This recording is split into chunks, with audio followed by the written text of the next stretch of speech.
Alright, so you guys played Splendour in the grass this weekend. How's the show? It was good. Really good. Epic. There was someone in a Pikachu costume. Oh yeah, that was crowd surfing like the whole time. It's always nice. Somebody stuck their hand right up my butt crack. That was real nice of them. And they stole my shoe and ripped up my shirt. That was really nice. Bunch of rascals. So did you manage to check out any other acts while you were in the festival? Not really. Yeah. I really wanted to see Frank Ocean, but he canceled, which I was kind of bummed. I wore a Frank Ocean shirt though, as a tribute. So I feel like Australia, and especially Splendour in the grass, perfect setting for FIDLAR. How was the overall experience been so far? It's been good. I mean, that's like the only show we played, so I'm curious how like tonight's gonna go and all the other shows. But everyone told us like Australia's like the perfect place for us to play. Like, I don't know. So yeah, you're playing a bunch of side shows starting tonight. Excited to be playing some headline shows down here? Yeah. Are we excited? Yeah. I'm excited. So yeah, the debut record came out earlier this year. Can you tell us a bit about it? We recorded it all ourselves at where me and Zach live in LA. We like kind of built a studio, or it was like already built as a studio by that band Trapped. Like this old like 90s rock band. 90s like rock 2000. band. And then yeah, we just borrowed a bunch of gear, like kind of moved in, and we all were in there for like a month and just recorded the whole thing, produced it ourselves. Drank a lot, did a lot of drugs. Drank a lot. And then had our like Zach's old boss Rob Schnapp like mixed it, most of it. Yeah. So the response to the record has been extremely positive so far. Have you been surprised at all by the feedback?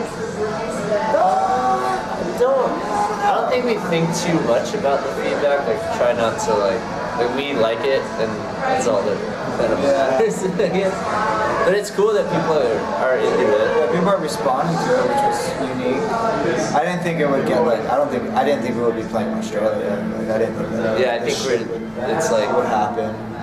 Yeah, it's just crazy. Like our first release, I thought it was just going to be one of those things where you just release it. All right, man. It's all very new to us, so it's cool. It's cool that people like it.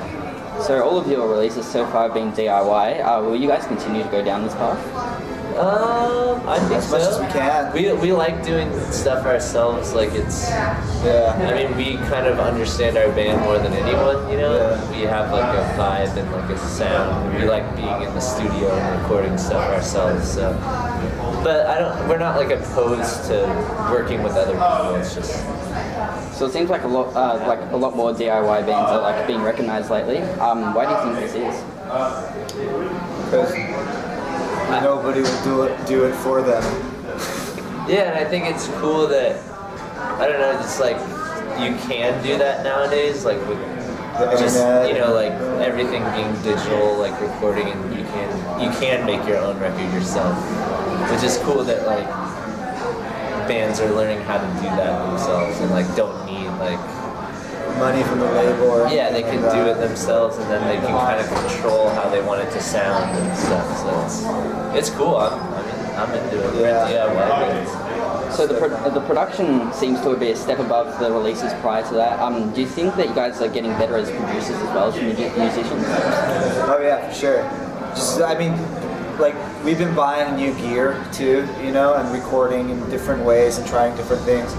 Like the record that we did was we would just throw up a shit ton of microphones, and then there's like phase problems, so like it just kind of became the sound, which now like when we record we just use minimal now, like we did like one song that was we did like a Nick Cave cover, and it was just like 3 mics, and that's it, and like we just, instead of putting up a bunch of stuff, we just took down everything and just made it very minimal, but it sounds louder now. I don't know how to explain. Yeah, it's cool. It's cool, like having the space where we live and having a studio in our house. Like we kind of have the freedom to experiment with stuff like that. Like we were putting mics in our bathroom. Yeah. Like, miking it there and opening all the doors. It's like you just. So we had the sliding door, and like as we had like markings on the sliding door, and that meant like how much delay. Yeah, it's like you keep it like a foot so open like a or all the way open or like be a longer delay or a shorter delay. So it's just kind of like a trial and error. And not having a lot of good gear, it's like you kind of have to figure out how to use the gear you have. Like we have like these one little like mic preamps that we use like for everything, and it's like this one piece of gear that we have. Do you think that type of thing makes you guys like better musicians? Better musicians? I don't think better musicians. I think just more intuitive to like figuring out sound. You know, I think like we're all like really in depth with our like engineering, sound engineering, and like we're really into like our gear. You know, but we try to keep it simple. Also, it's hard like to like. We're trying to find the balance of like getting too weird and then kind of like maybe we're too stoned right now. Sometimes you record stuff like at a certain point in the night and you're like, that sounds fucking awesome, and then the next morning you're like, whoa, like what were we thinking with that? So you guys recently re-recorded Awkward. What was that like? That was super fun. The new recording we actually did at Rob Schnaff's studio. So that was like the first time we actually went into a studio, and like we were familiar with the studio because Zach used to work there, and we like used to jam there like when we were first starting and like make demos in there. And he's really gets our sound. Like he's been around the music for a long time just through like Zach working in his studio. So it was cool to have.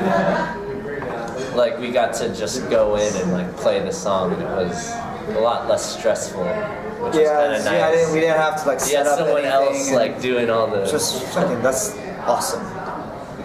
So the new music video for Cocaine is interesting to say the least. How's the feedback been? It's been good. I think people are like really surprised. They're like, "How the fuck did that happen? Like how? Like what?" And like how was he down to do that? Like everyone thinks, I think that it's like was our idea, but he came up with that idea. Like Nick Offerman like emailed us and was like, I want to make a video of me pissing all over Los Angeles. And so we're like, that's perfect. Let's do it. All right. So what was he like to work with? He's exactly the like same exactly as the like TV you'd show. expect. Like super dry, super nice. Like he was down with everything, and like. You know, we did the video super DIY. Like it was just like our Zach's brother-in-law and our good friend that does a lot of our videos. Like he was just filming on his camera, and then, but there weren't like assistants. We didn't have. It wasn't like a big shoot, and he was like totally down for whatever. Yeah. So a bit over a month ago, you guys posted a picture of you guys in the studio recording some stuff. Can you shed some light on what was going on? That was awkward. Oh, was it? Yeah. So what do you guys have planned for the rest of the year? Tour? Yeah, we finish Australia, go to Japan to do a festival there, and then we're doing like our first headlining tour in the US, and then hopefully not touring for a while so we can kind of be home and record new stuff, write new stuff. Yeah. Make more things. Yeah. Well, thanks for speaking to AMH TV today. Oh yeah. Thanks for having us. Thanks.